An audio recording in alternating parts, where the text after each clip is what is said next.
What's going on, guys? I'm Adam McKola. This is Full Time Devils. Manchester United beat Brighton 3-1 on Sunday afternoon. It was a good victory for the Reds and 3 important points as we head into the international break. And here on the paper review, we'll be going through some of the back pages, the headlines, looking at all those sort of things. We'll be discussing our player ratings for the game yesterday and all that good stuff. And of course, if you haven't, when we're finished here, you can go and check out the fan cams from last night as well if you want any more reaction to the game. Manchester United 3, Brighton 1. The players with our goals: Andreas Pereira, Scott McTominay, and of course Marcus Rashford. Now, I say Scott McTominay despite the fact it was given as a Davy proper own goal. Now, for me, a little bit of a weird one.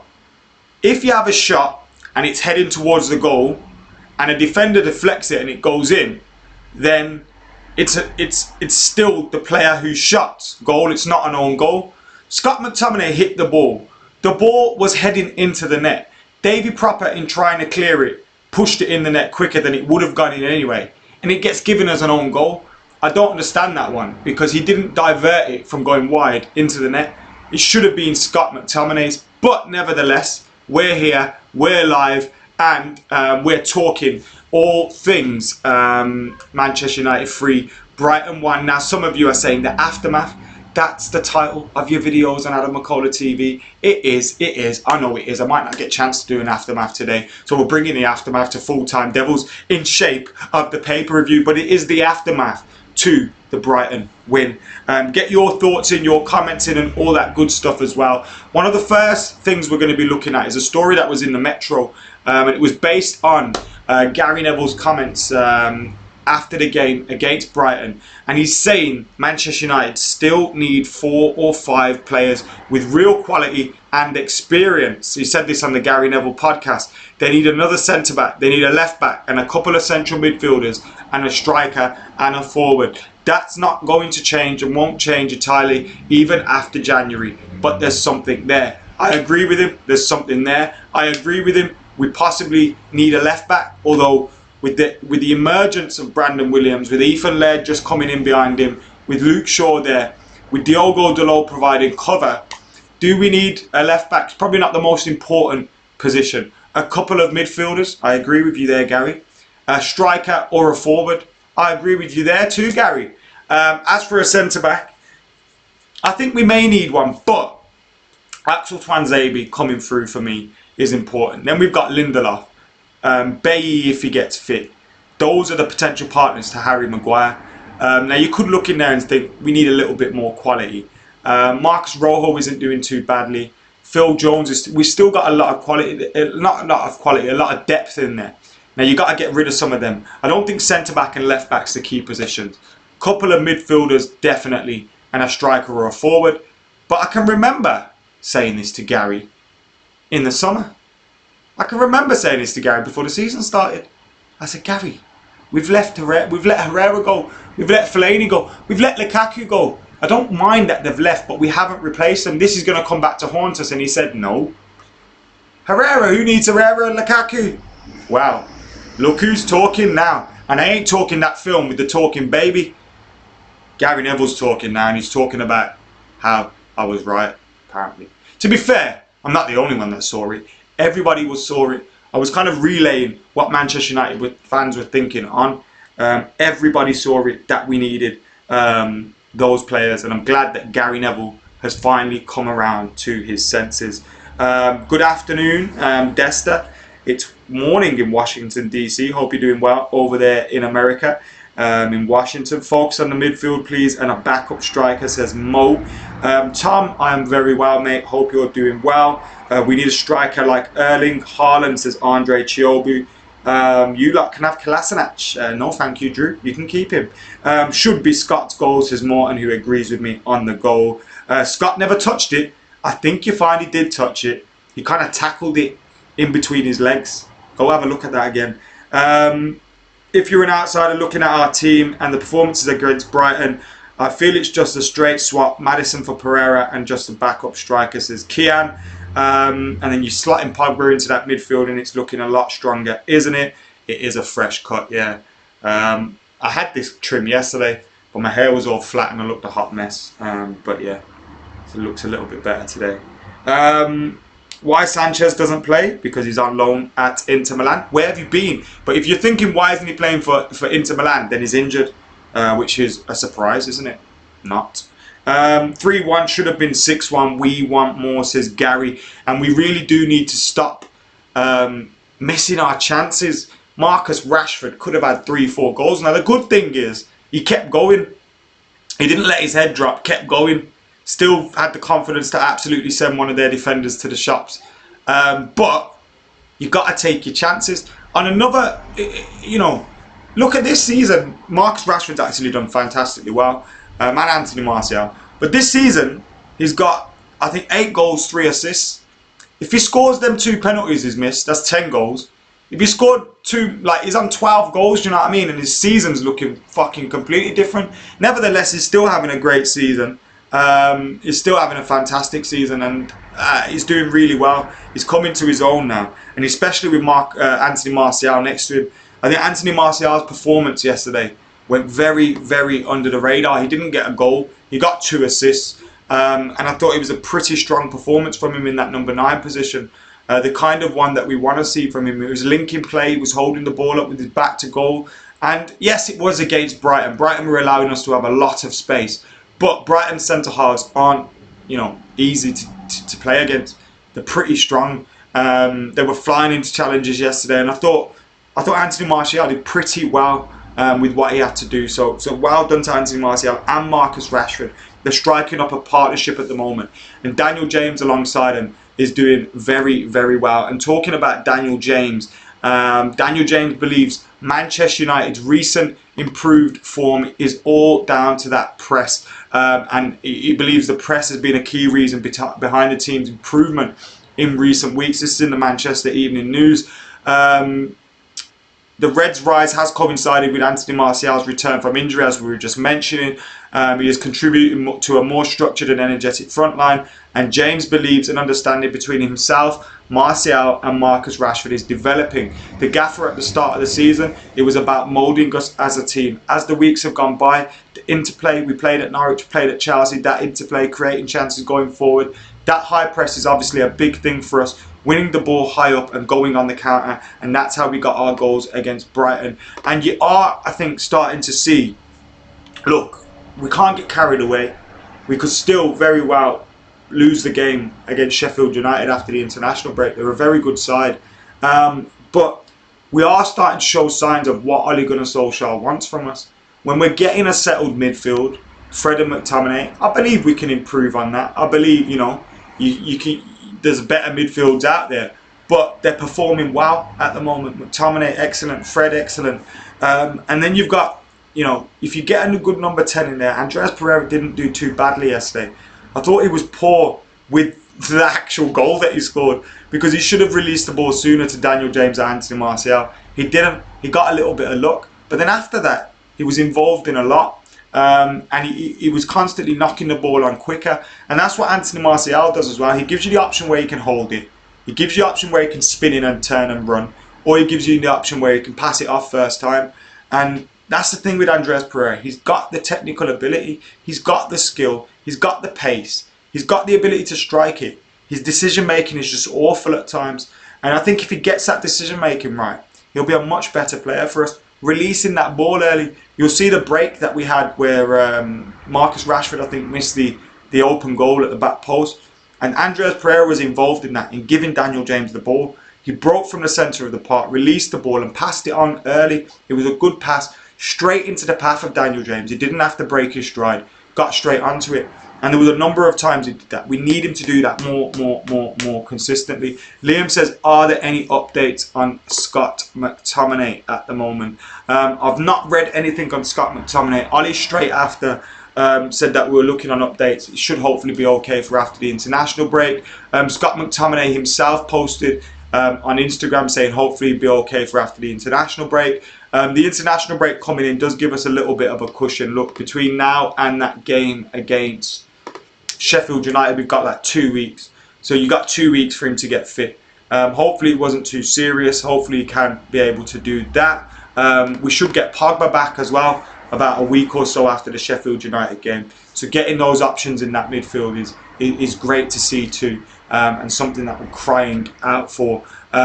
Fred was the catalyst for Ole Gunnar Solskjaer. Now, Ole Gunnar Solskjaer has been speaking after the game, and a lot of these quotes have been in the headlines as well. It's the most difficult period in August to manage a big squad because there's only one game a week and everyone is fit because we've just had pre-season. September, October, November, December is when injuries come.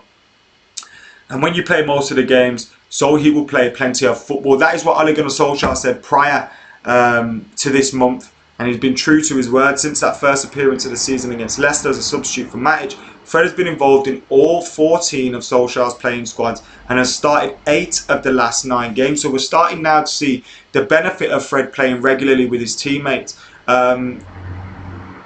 If he begins the match at Sheffield United on November the 24th, it will break equal his longest run of starts for United. So what that there shows you is Fred hasn't had the chance to play week in, week out, play regularly for Manchester United, and he needs that to be able to prove himself. It's hard for him to say he's been given a proper chance if every time he comes in he's pulled back out again. Now you could say, look, when you come in you've got to do well and not make the mistakes that he has been making, and you would be right to say that, but if I was a player I'd say, give me a chance, you know what I mean, let me play some games in a row. And I think we're seeing with him now, he's getting used to how McTominay plays. He's getting fantastic in recovering the ball for us as well. His passing has been better. So we need to see this continue from Fred. You get confidence from playing games. Solskjaer said he has not really had a run of games, and I think he has set us up with his midfield play. He won the ball. We had to get after them because with Proper and Stevens in midfield, we couldn't let them get on the ball. And I thought Fred was maybe the catalyst. Maybe there were a couple of fouls they shouldn't have made in the first half to give them chances because that was one of the big opportunities they had. But otherwise, he was excellent, says Ole Gunnar Solskjaer on Fred. And I thought he did very well yesterday. We have got a little bit of transfer news to talk about, which has hit the papers as well. We'll talk about that after we go through player ratings. Now, what do you think for the player ratings? I'll go through the players. You chuck some ratings in for those players in the comments. We'll start with David De Gea. He did concede, but he also made a few good saves. I would go with a 7 for David De Gea. I don't think the goal was his fault. You could say maybe he should be coming off his line a little bit better, but I thought it was down to the marking, and I thought the marking was pretty poor. So I'd give it David De Gea a 7. As for Aaron Wan-Bissaka, I'd go with also a 7 for him as well. I thought he did well yesterday. Brandon Williams on the other side, I'd give him an 8. He probably had the same kind of performance as Aaron Wan-Bissaka, but I think with it being your first Premier League start, you're going to get an 8 from me. Wayne Meredith gave 7 to De Gea, I believe. Some gave 6, Michael Anish and Divya. Fred got an 8 from Liam, which is interesting. Akeem, I think solid 8 on Fred, says Morton. Can you say the players that you're giving a rating to? Because right now all I've got is a shitload of numbers coming down. Wan-Bissaka 7, says Michael Phillips. Williams an 8. 8 for Brandon, says Liam. Maguire an 8. He nearly scored as well. He did nearly score. The roof would have went off if he did score. Maguire, I agree with Maguire an 8. So we'll give Maguire an 8. Lindelof 7, says Michael. I also agree with that. So we'll go with Lindelof 7. Mohammed also said Lindelof 7 as well. We got Rajab from Uganda who's in the comments and says Fred was phenomenal. McTominay was a 7, says Amandeep. Martial 10. Fred 7. Maguire 8. I thought Maguire looked very good yesterday. He was a good leader at the back as well with that captain's armband on. So we're going Maguire 8, Lindelof 7, Wan-Bissaka 7, Brandon Williams 8, and David De Gea with a 7. That's what we're going with so far. So that's the back line. Have we got anything else on the back line? G says Fred gets a 9. Akeem says 8.5. Alistair says McTominay 8. So we're on McTominay and Fred at the moment. I'm kind of landed on a McTominay 7, a Fred 8. What do you guys think? Mo says Fred 8. Williams 8 says Rajab. McTominay solid 7, says Mohammed. And I think, yeah, Fred 8. McTominay 7. I think that's about fair, isn't it? What do you guys think? I think that's fair though, so we'll stick with that. So far on 7s we've got David De Gea, Wan-Bissaka, Lindelof and McTominay. And then on 8, we've got Fred, Brandon Williams and Maguire. So that is where we are at the moment. But Turge says Fred 9 man of the match. Paper Blanket says 8 for Martial. So we now are moving on to the front 4.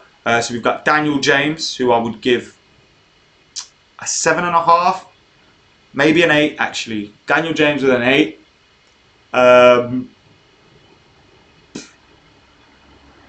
Marcus Rashford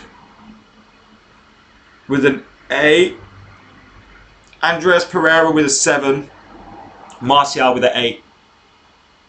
Have I been too kind? James with an 8. Rashford with an 8. Martial 9. Rashford 9. James 8 says Sports Highlights. 5.5 up until he scored, then definitely improved to a solid 7.276 says Liam. Dan the Man 7.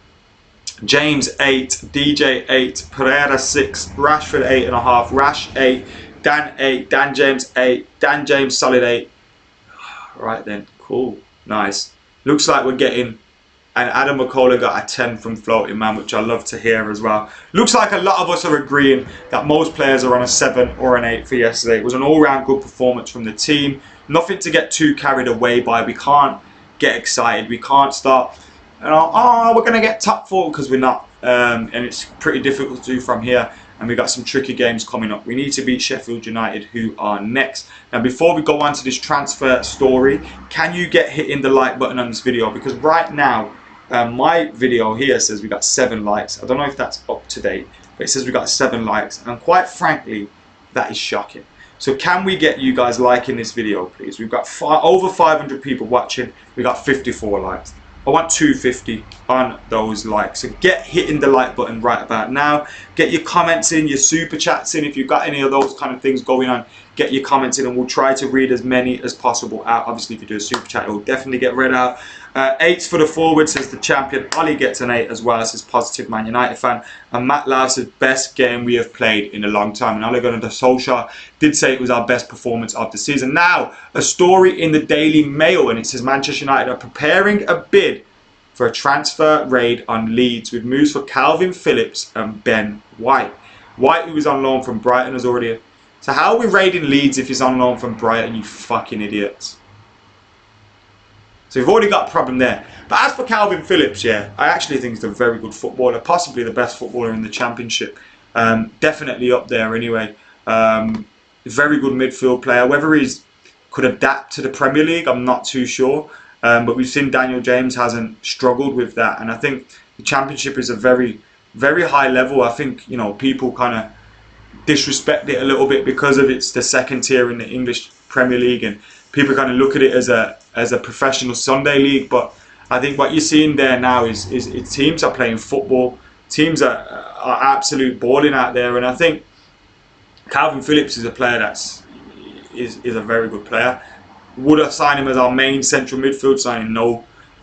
If he came in as 2 or 3, you know, like just as a squad player, you'd probably be all right with that. But Leeds don't want to do business with United, do they? We already got Daniel James ahead of them as well.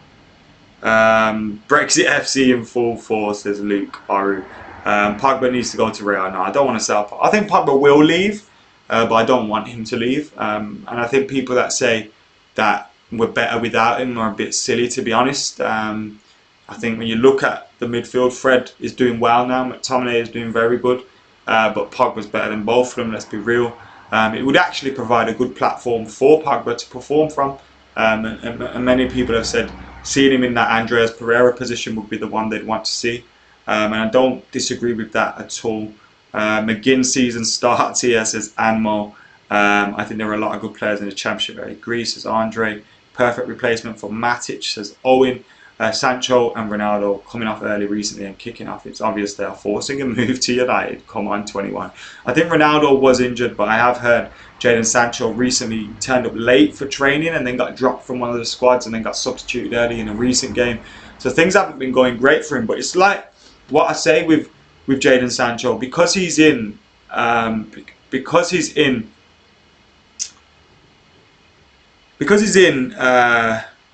Bundesliga. He's not under the intense scrutiny of the Premier League players.